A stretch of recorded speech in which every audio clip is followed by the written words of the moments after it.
या बातमीचे प्रायोजक आहे झमझम पार्क। सोलापुरात झमझम पार्क आपल्यासाठी घेऊन आले आहे अत्यंत कमी दरात ओपन प्लॉटची सुविधा, तेही महानगरपालिकेच्या हद्दीतील नई जिंदगी परिसरात।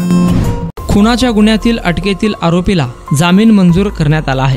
या संदर्भात विजापूर नाका पोलीस स्टेशन येथे भादविकलम 302/34 अंतर्गत 3 आरोपींविरुद्ध 19 फेब्रुवारी 2023 रोजी गुन्हा दाखल करण्यात आला होता। या प्रकरणातील आरोपी यांनी पाठीमागील भांडणाचा राग मनात धरून विनाकारण यातील मयत इसम आमिर खान याला डोक्यात बांबूने मारहाण केली होती, तसेच त्याला लाथाबुक्यांनी मारहाण केली होती। त्यानंतर घरी आल्यानंतर त्याच्या भावाने व आईने मयत याच्या तोंडातून फेस येऊ लागल्याने त्याच्याकडे विचारपूस केली असता त्यांनी घडलेली घटना घरच्यांना माहिती दिली होती। भांडणामुळे झालेल्या मारहाणीत मयत हा गंभीर जखमी झाला होता। त्यानंतर त्याला सिव्हिल हॉस्पिटल येथे ऍडमिट करण्यात आले होते। उपचारादरम्यान त्याचा मृत्यू झाला होता। यातील आरोपी जाकीर सलीम सय्यद हा दिनांक 20 फेब्रुवारी 2023 पासून अटक होता। आरोपीने आपला जामीन अर्ज जिल्हा व सत्र न्यायालय येथे दाखल केला होता।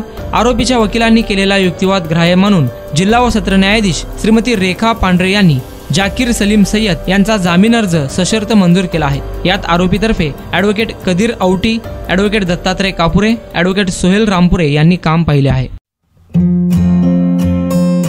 जमीन में निवेश करो, जमीनदार बनो। सोलापूरकर आपण खुली जागा घेण्याचा विचार करताय, तेही अत्यंत कमी दरात आणि महानगरपालिका हद्दीत, तर मग चिंता कशाला।